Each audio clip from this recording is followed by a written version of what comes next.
Oh, you're very kind, Sue. I appreciated yours because it just grounds us, and we're working towards If there it. was endless money, you know There's where not I'd endless go. money?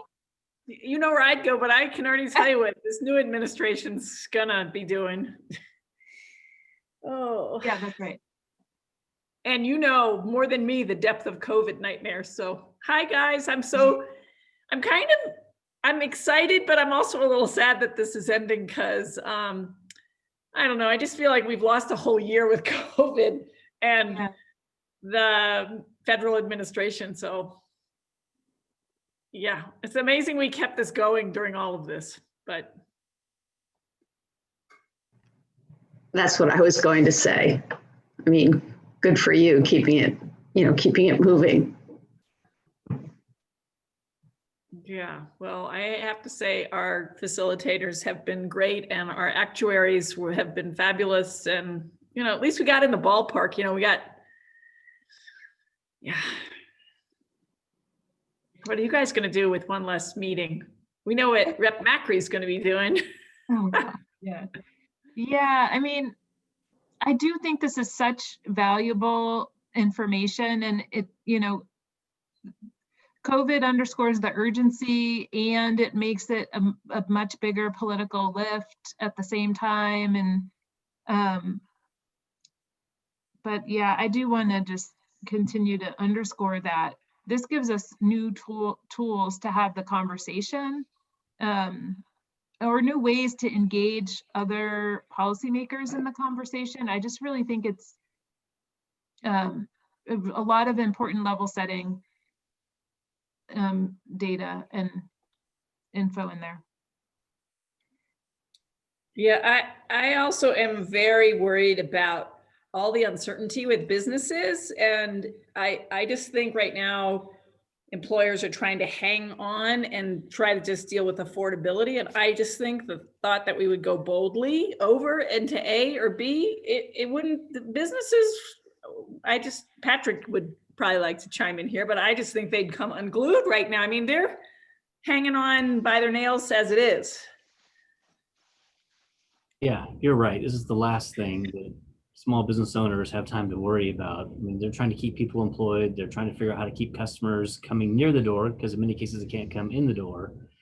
So there are much more pressing and immediate needs for the small business community.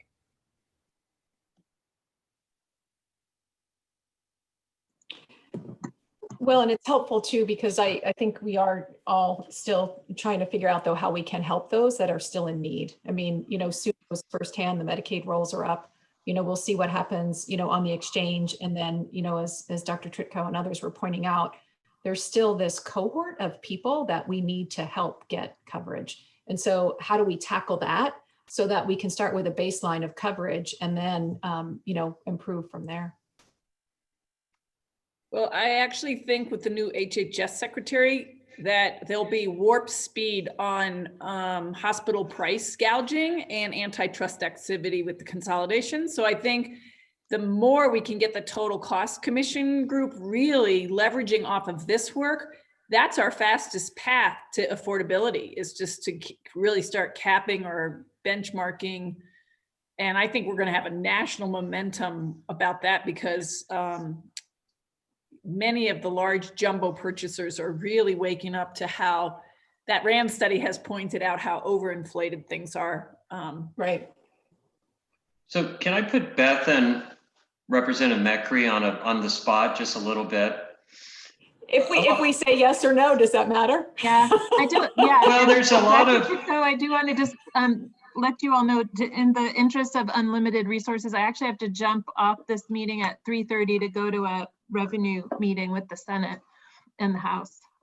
Well, I have a very strong impression that right now our problem is that hospital competitors in particular have way too much market power. So the health plans, unlike the 90s, have absolutely no ability to restrain them. And yet there seems to be a big push for us to get rid of these evil insurance companies. Medicare relies upon their contractors, and I don't know why we wouldn't do the same. I mean, why wouldn't we want big health plans helping us constrain cost inflation, particularly coming from the hospitals, while at the same time managing care? Do you want Yeah, to go? no, yeah, Beth, I'm wondering what your position is on this.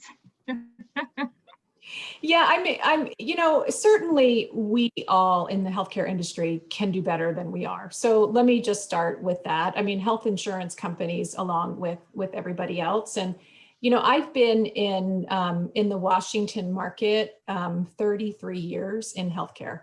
Man, physician offices, working at hospitals, and I think nothing has increased the cost of care more than the consolidation of the systems. We need them in our networks. I've been in positions in other companies where, it was pay me what I want, otherwise I'm not in network and you can't sell your product. And so I do think I saw, kind of to your point, Sue, there is, I think, an antitrust finally, suit coming somewhere where the DOJ has a stop on a merger or an acquisition. That said, I mean, the hospitals are doing an incredible job of taking care of the people during this pandemic. So, they're doing what they need to make sure that they have the capacity, that they're moving. So, I don't want to point a finger at anybody. Like I said, I think we can all do better. But we have to, either on the commercial side, when we sell on the exchange, or even on the Medicaid side, when we work with the healthcare authority, CMS has to certify that the rates are actuarially sound. And so there is, coming up in this year, a 1% profit margin in Medicaid, 1%. That's less than grocery stores, and other things. So there's not a lot of profit there, and understandably so. We're in a pandemic. But even in other times, the profit margin is slim, and the premiums are built on the cost of providing care, the actuarially certified cost of care. For the Medicaid plan, Sue's team has to certify it, CMS has to certify it. On the exchange, the state actuaries have to certify it. We have to have actuaries certify it. So we're not making up the costs. The costs are what they are. And you're right, the premiums oftentimes reflect that cost. But then we do have that opportunity to help manage the cost of that care. And that's not always welcomed. But we are in that position of needing to say, is this medically necessary care, or is it, care is not going to help the health of that person and contribute to the high cost of care. So I don't know if that, starts to, answer some of your questions, Dr. Fritko, but, I do think we have to take a look at, to Sue's point, just the total cost of care and transparency across the board. But if you had 2 million enrollees, say, and a state contract, could you constrain the hospitals statewide? I'll answer that by saying Go ahead, Sue. I have 2.8 million right now, and I'm having a heck of a time controlling. Exactly. Yeah. And you aren't going to get 1 million more. You are not going to get businesses. Patrick, I'm doing your work for you, but I cannot imagine businesses are coming over to a state-run system. And I just don't see that happening, because here's why. 1 out of 3 jobs in Washington are global, and they use the benefit package as a way to recruit and retain employees. And they have stuff in their packages that I don't see how they would come over to a leaner plan. But that said, how do we collectively work together to bring down that total cost of care and where it is, transparent? And some industries don't need to care as much about cost as others. And so it is something that I think government is going to continue to need to drive. And I think, to your point, as far as we're seeing more and more members of seniors transition to Medicare Advantage plans, because to the point you made, plans can aggregate premiums and add additional benefits and manage that cost. And you have to manage to quality standards. You have to, manage to access standards and things that actually do improve the quality of care.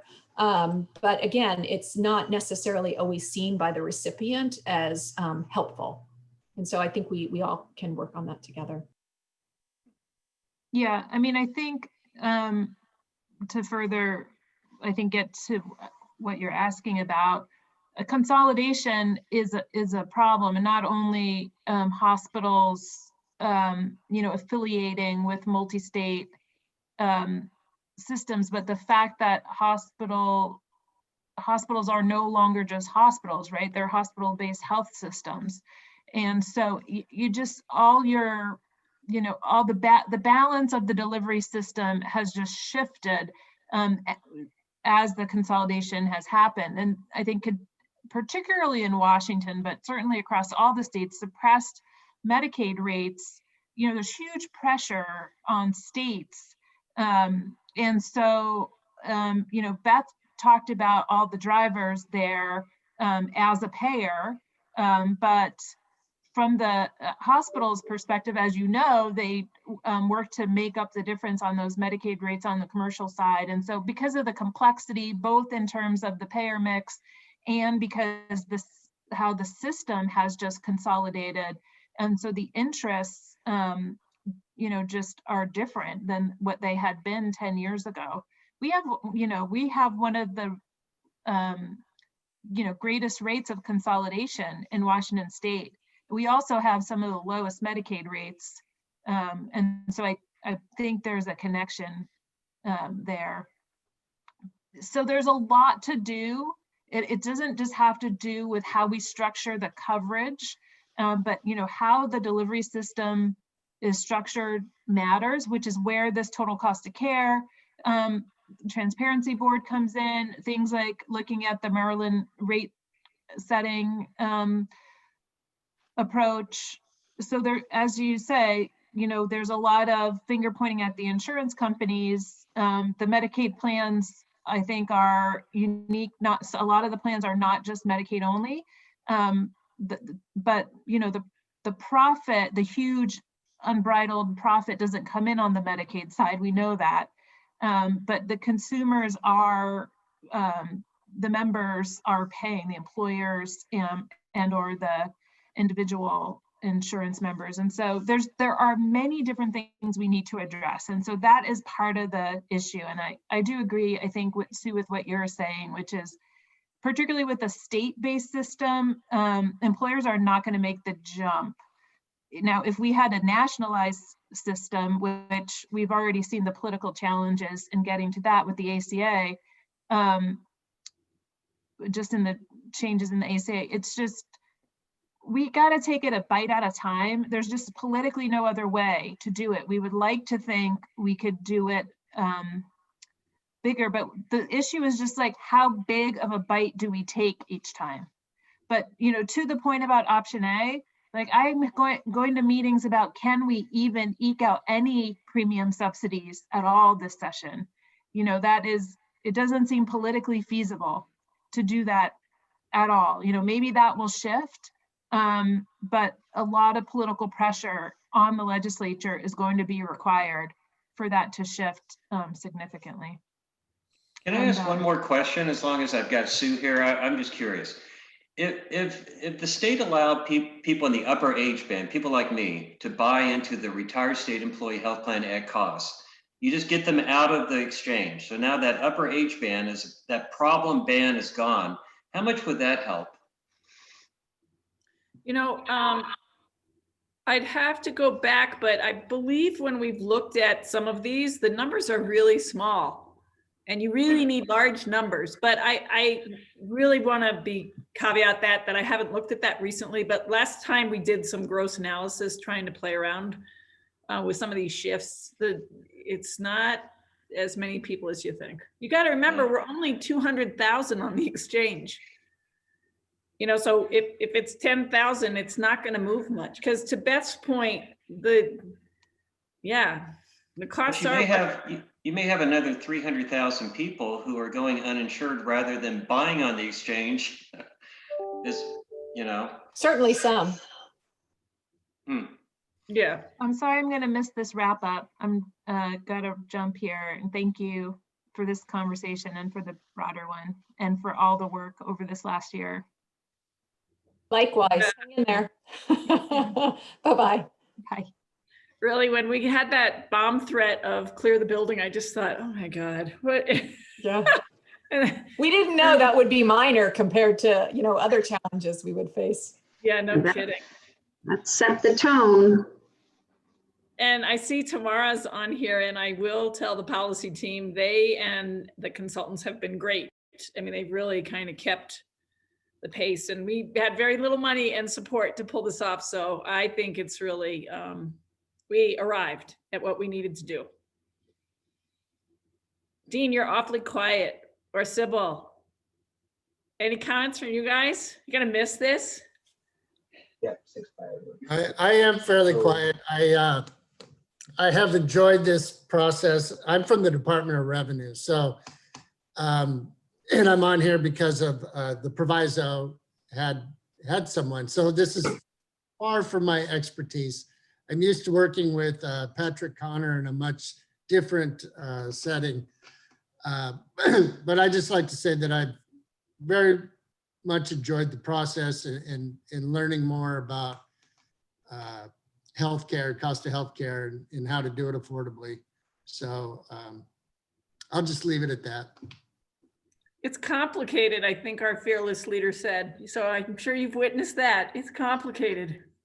It's very complicated, and there's anytime you know, it's like whack-a-mole. Anytime you push one button, something else pops up, and I'm very empathetical towards that because in the tax world that I'm used to working in, that is often the case as well. Well, see, I was Yeah. hoping this DOR team would figure out how we'd be able to convert private pay premiums into state tax revenue in order to fund option A. Sybil, what's your perspective? How are things going at the hospitals and others, you know, that you hear from your membership and stuff? In terms of Just COVID response? and Oh, yeah, just COVID and, you know, how's everybody doing? Do they have what they need? Are there things that we should know so we can help? yeah. I would say that people are really overwhelmed. Mhm. You know, people are doing things like intubating their own coworkers in the ICU, so that is hard and scary. Yeah. And I think people are just seeing really horrible things in general. So Yeah. something we're thinking about moving forward is, sorry, my partner's in the back. I apologize. No, We're that's sharing an yeah. office. Yeah. But something we're thinking about moving forward is just the PTSD of workers and how do Sure. we address that. So those are some of the challenges. And I think recently we've been able to get a better supply of PPE and things like that. But that initially was a huge challenge, just understanding what the supply was and making sure that people got appropriate protection on the job. Sure. We heard from some folks in Yakima that they were getting 1 mask per week working in the hospital, Wow. which is really dangerous. Yeah. So I think a lot of those issues are resolved, but it's been really hard. And I think Yeah. also people making all these sacrifices and going to work every day, and then Mhm. folks don't want to wear masks. And so I Mhm. think it's been hard. And then also a lot of the hospitals are getting, have gotten tons of money, especially some of our larger systems in PPP Right. Right. grants, but then are laying off workers and then saying they don't have enough capacity. So it's Right. like, what is Right. happening? So there's just a lot of challenges that people are still seeing. But thank you for raising that question. Yeah, no, we feel for you. And thank you. Our behavioral health group on the COVID-19 response at Department of Health is trying to reach out to providers and offer some support. We have some tools that can be used with the workforce to track how they're doing and let a supervisor know if people are in trouble. And we have some, you know, I hate to say training, sounds glib, but there's some interventions that we have from some psychologists if you're interested in reaching out to us. Yeah, I would love to see more. Should I just email you, Mary Beth? Yeah, Okay. at Department of Health, marybeth.brown@doh.wa.gov. Okay, thank you. But you know, what we're hearing is there's just not enough services, particularly for children seeking behavioral health support. You know, some horrible stories. There were always a a limitation on crisis beds and in the CLIP facilities, but the stories of getting to the ER and family being in crisis, the family, getting turned away, not being able to manage the child, and the child ending up in foster care. That was one of the stories I heard. So it's pretty severe. So the Northwest Regional Response Network is actually looking at something, that's akin to crisis standards of care for kids' behavioral health, at least on the West Side. Our psychologists are engaged in that. Some disaster psychologists with a woman who's on the response network, Mary King. But we know that's a, serious need. There's a lot of, I don't want to say a lot. The data shows an alert and concerns around youth suicide and attempts showing up in the ERs. So that's not complete. That's not everyone. The data doesn't tell the full story, but there's enough of a story that we're going to issue an alert to providers to screen young people for risk for suicide. But, then the providers say, if we screen and find out that they say yes, then what do we do? What do we have to work with? So that's the challenge that the response network is going to address, is how can we piece together the resources we have to get some support in the absence of full support, Anyway, that doesn't have a lot to do with universal health care, but that's what we're experiencing. Well, again, Mary Beth, to me, the fact that people were able to come back and dedicate time to this universal work was, that in itself is remarkable. The fact that we're completing a report and getting it to the legislature is remarkable.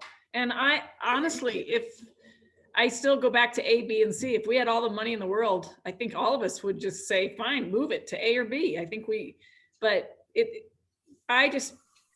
hope that people recognize all the competing challenges and realities of where we're at right now. Oh yeah. Patrick, how are businesses doing, Patrick? Well, the ones that I hear from most, obviously, are the ones that are most frustrated with what's going on. Every time we think that we're getting close to the end of one of these order extensions that would allow them to have more customers in or get back to some semblance of normalcy, seems like the rug gets pulled out from under us again, and it's another extension.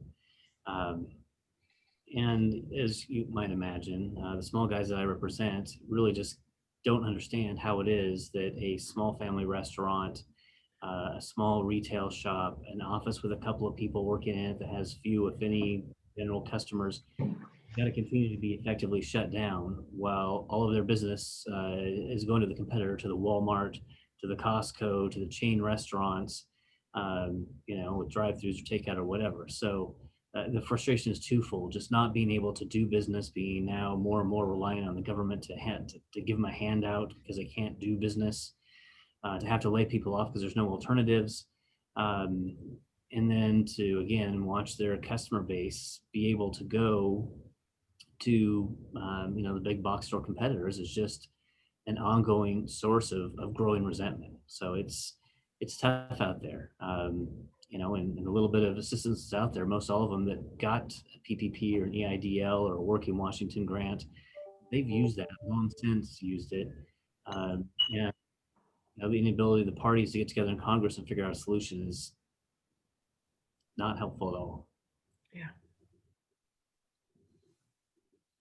Well, and it's going to be remarkable to see how we pull off a legislative session in this sort of environment. I just think, the bills we've already seen, and I think, Dean, they're mostly coming your way, but they're not really health. They're so COVID specific. I know public health has lots, but yeah, I just think we're in for a very interesting legislative session, doing everything by Zoom, or as much by Zoom as we are anticipating. Yeah, it's going to be tricky. One thing that I feel concerned about with COVID response is that my background is in public health, and I was tracking this virus when it was happening in China and just being like, what's going on over there? And I was like, if this comes here, it's going to be bad. And then it did, and it was bad. And I have been, I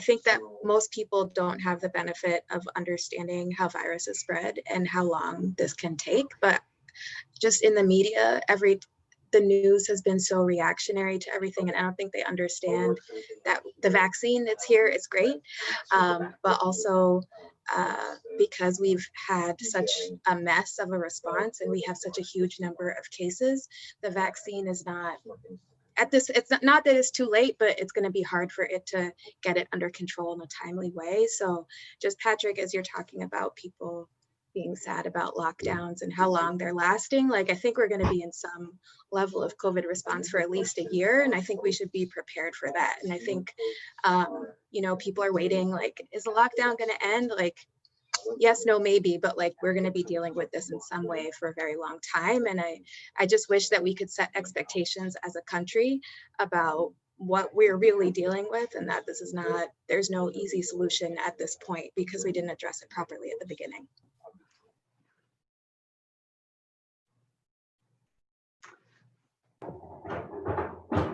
We appreciate that.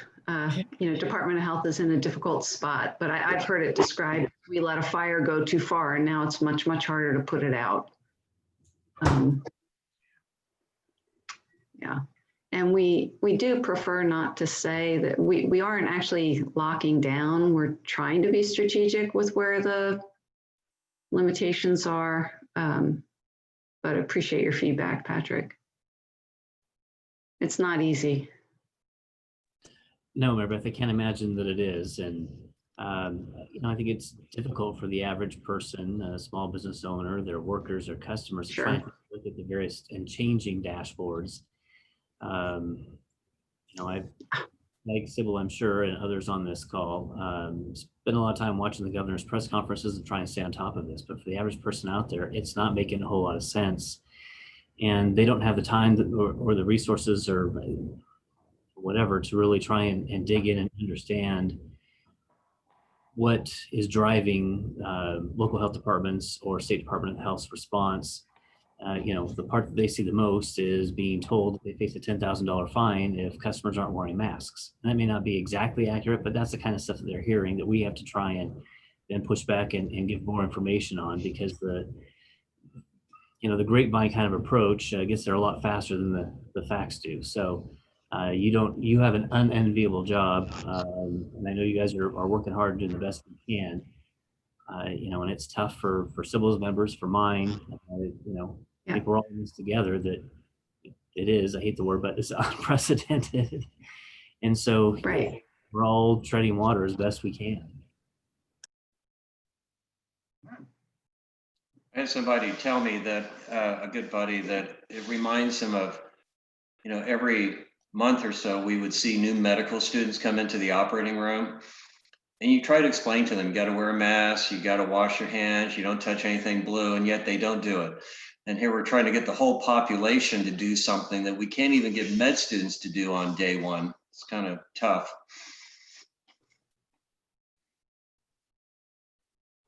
I think the other thing I would say is that it's been tricky to see how so much of the response has been relegated to individuals, where, like, I agree with you, Rod, it's really hard to get people one by one to take action that they need to take on a daily basis, on a moment-to-moment basis. It's really hard. But I think that there are a lot of steps that we could have taken early on as a country, as a collective, that would have made it so that we wouldn't have to rely on people to take these actions for a long time, over time. And I'm very grateful to be in Washington. I think that we have been way more responsive than so many places. And my mom is in Massachusetts, and she was like, you know, Governor Inslee's the only person I really heard talk about coronavirus in a clear way. And that's a state that's, you know, progressive and really great at public health, but our state has been really important, a leader in response. But yeah, just nationally, we needed a national plan, and we needed to do something early. So yeah, I think it's just hard to see how, like what you're talking about, Patrick, like small businesses feeling like they're targeted, as well as individuals feeling so much pressure. It's just a really hard time.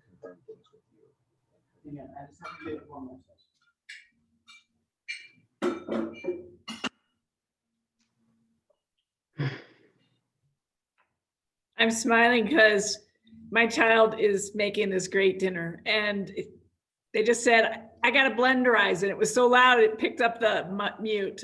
Anyways, I spend a lot of time alone, and it's just great being around another human. Especially one that's cooking a good dinner. I know, it's like, what a treat. You know, you guys, the other thing I think we can't forget, I mean, it wasn't just the bomb threat in the Capitol, but the George Floyd equity, you know, the Commonwealth Fund just released a headline that talks about how low-income Americans are faring so much worse than our other industrialized nations. This is just off the latest feed of, there's so much analysis now that can be done so much further than just the US and state to state, county to county.